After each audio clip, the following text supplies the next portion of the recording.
My parents divorced when I started college.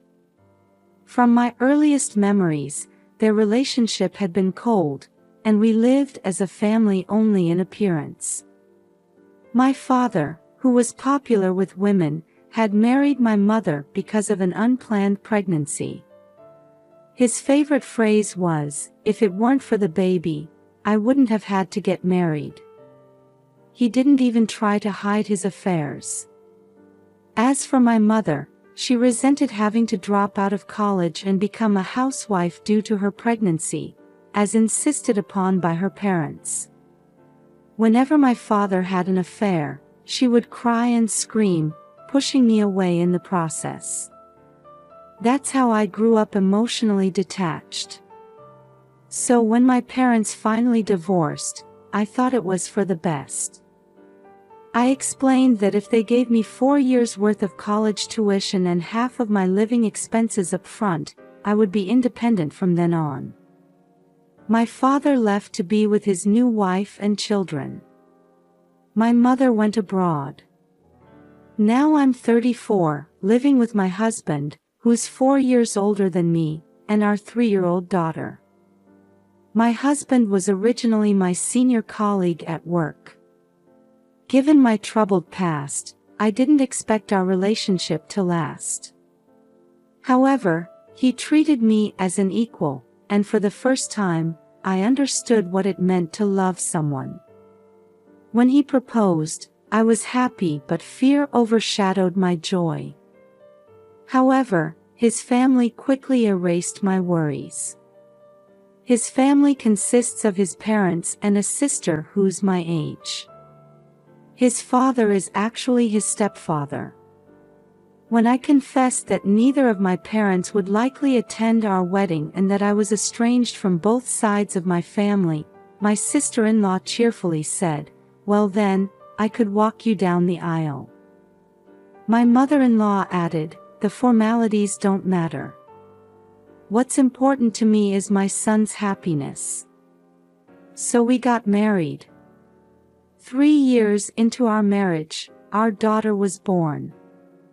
During this time, my husband changed jobs and started a business with my sister-in-law's friend.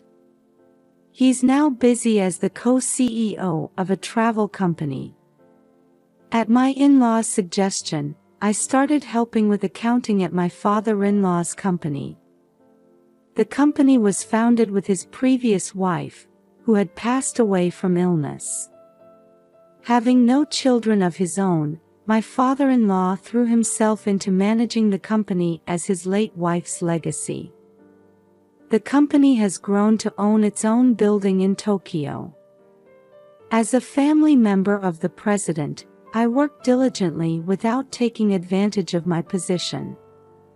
My father-in-law had warned me that getting a business off the ground would be challenging.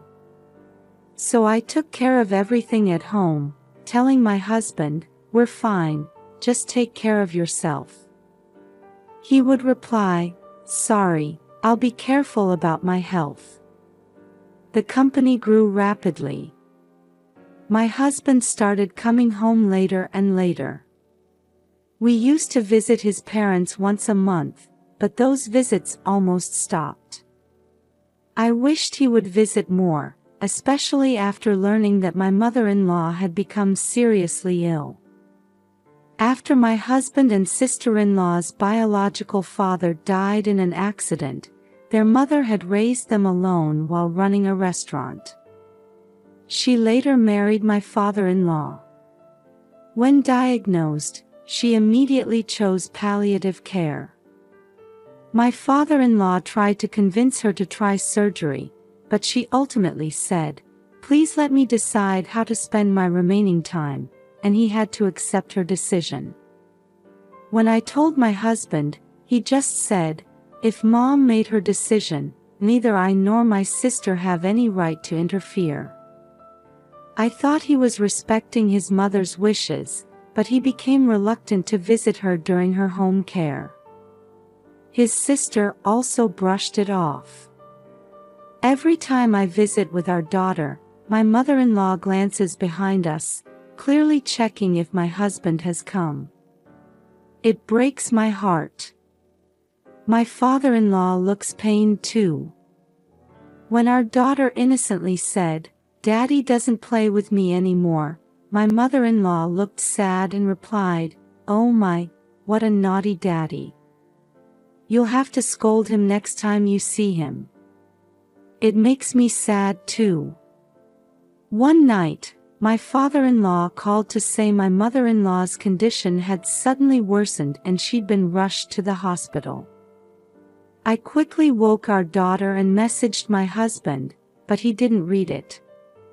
Even after rushing to the hospital by taxi, only my father-in-law was there. I tried calling the company but only got voicemail, increasing my anxiety. Then the doctor informed us that my mother-in-law had passed away. 2 hours after returning home with my mother-in-law's body, my husband and his sister finally rushed in. By then, many employees from my father-in-law's company had already arrived to help and pay respects. Everyone gave cold looks to my husband, who was clearly hungover with messy hair, and his sister in her flashy dress. I couldn't bring myself to speak to them either. When they tried to make excuses, my angry father-in-law coldly said, "Enough. I don't want to shout in front of your mother. Keep your lies to yourself." Intimidated by the surrounding stares, they huddled in a corner of the room. My mother-in-law had apparently arranged her funeral details with a funeral home in advance. Many people who received the news came to pay their respects, showing how well respected she was. Throughout this time, my husband and his sister just sat there, no longer seeming to care about others' stares. 10 days after the funeral, on my day off, I received an express mail. The sender was a law firm. Inside were a sealed letter and a note on the law firm's letterhead saying they were sending this letter as requested by my mother-in-law, to be delivered to her daughter-in-law 10 days after her death. The note asked me to read it without letting the children know, and included an address. Taking the enclosed key, I hurried to the specified address with my daughter. What I found there was completely unexpected. Later, on the day of my mother-in-law's memorial service and interment, my father-in-law asked me, my husband, his sister, and our daughter to come to the house. As we sat in the living room, my father-in-law made a phone call, and soon 2 men in suits entered. My husband and his sister looked puzzled but brightened when the men presented their business cards from the law firm. The lawyers faced us all and announced, "We will now read the deceased's will," adding, "Please note that this is a legally valid will." My mother-in-law's assets included a building she had purchased, the rights to the restaurant business, and savings. She wanted the savings to go to my father-in-law, while the building, restaurant rights, and a $100,000 life insurance policy would go to my husband and his sister. The savings amounted to about $200,000, but the building's value far exceeded that. Normally, inheritance rights would give half to my father-in-law and the other half split between my husband and his sister.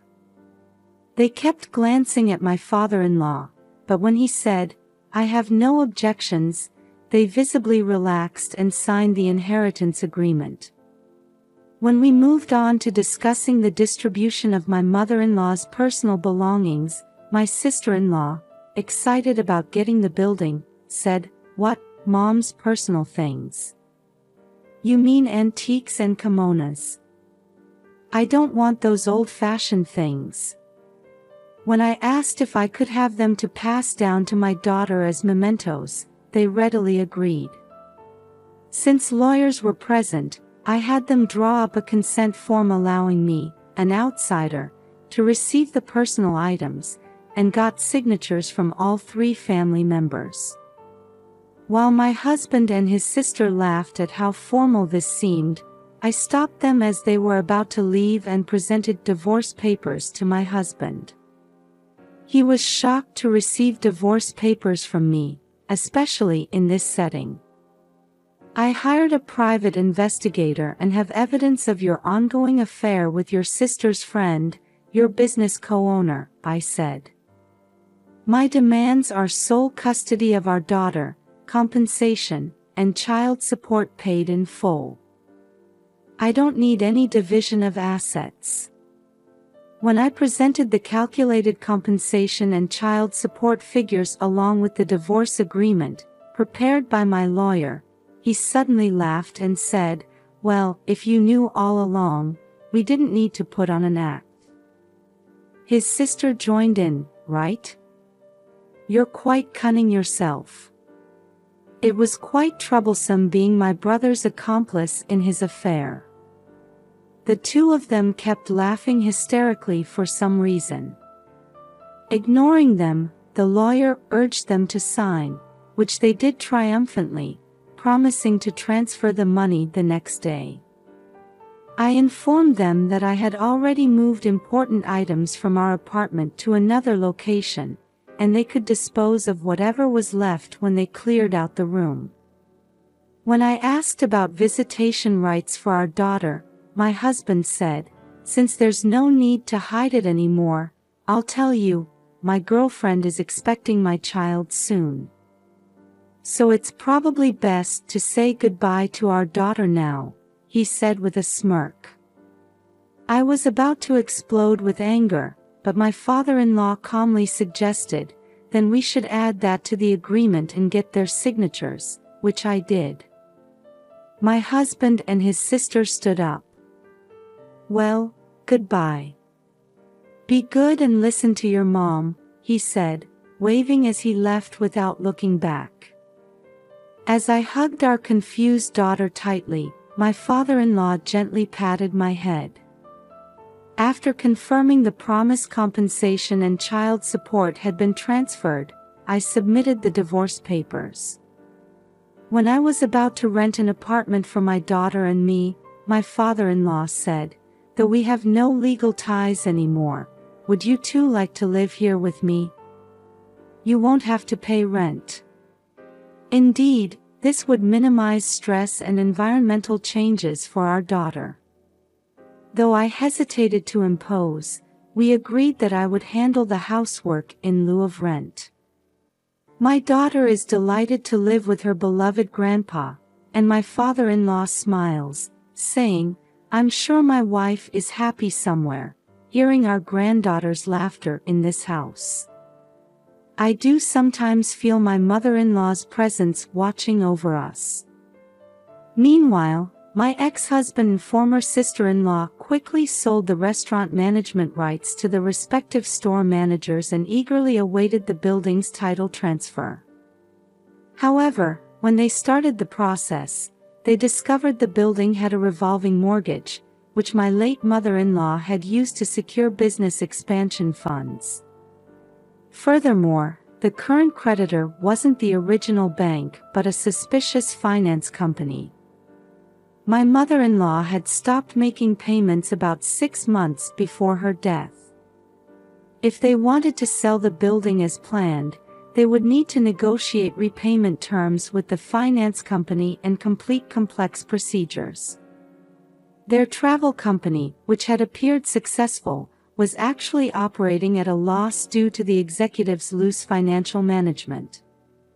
They couldn't arrange the necessary funds. When loan sharks, fraudsters, and aggressive real estate developers started circling, my ex-husband and his sister lost their rights to the building, and their travel company went bankrupt. His girlfriend abandoned him. The $100,000 life insurance money was immediately used to repay loans for the divorce settlement and child support, and they ended up with nothing. No, less than nothing. They were in debt. Shunned by everyone and fallen from grace, they came to this house seeking help from my father-in-law. However, my father-in-law told them, I never legally adopted you, and our connection ended when my wife died. We're not related, so don't come back. I added, we're strangers now that we're divorced. You renounced your visitation rights as her father, so we have no business with you. They looked desperate. Still, his sister persisted, saying, then give back Mom's belongings you took.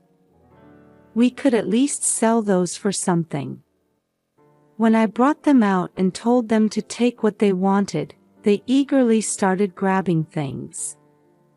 I showed them my mother-in-law's stamp album too, but they said, we don't want such childish things, and left with her other belongings. Actually, the most valuable items were the stamps in that album.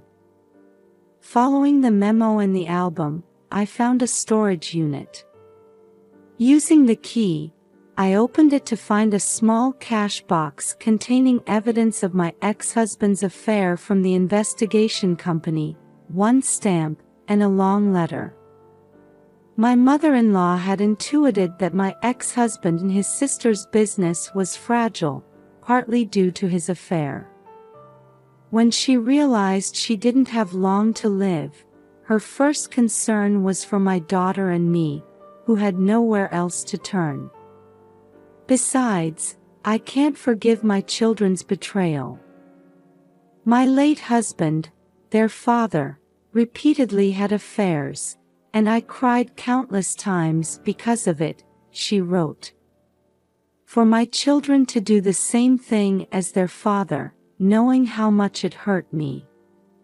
She arranged to transfer her assets to me and my daughter after her death, while simultaneously getting revenge on her children by setting up a mortgage with a notoriously predatory finance company. She used that money to win an auction for a rare stamp coveted by worldwide collectors. She deliberately stopped paying back the loan secured by the building. I considered putting this stamp in a bank safety deposit box, but it might be frozen when I die, and the children might find it, she wrote. I hope you're reading this letter, that you have this stamp, and that you and my granddaughter will live happily. I couldn't stop crying after reading the letter that ended this way. When I showed the letter to my father-in-law, it turned out my mother-in-law had arranged for him to receive a similar letter. Knowing everything, my father-in-law decided to participate in the plan for my mother-in-law's sake, and we carried out everything exactly as she had envisioned. While greeting my mother-in-law's memorial altar with my daughter, I silently said, Mother, you will always be my irreplaceable mother-in-law. Come on, we'll be late, said my father-in-law, his eyes also moist. I turned back to the altar one more time and called out loud,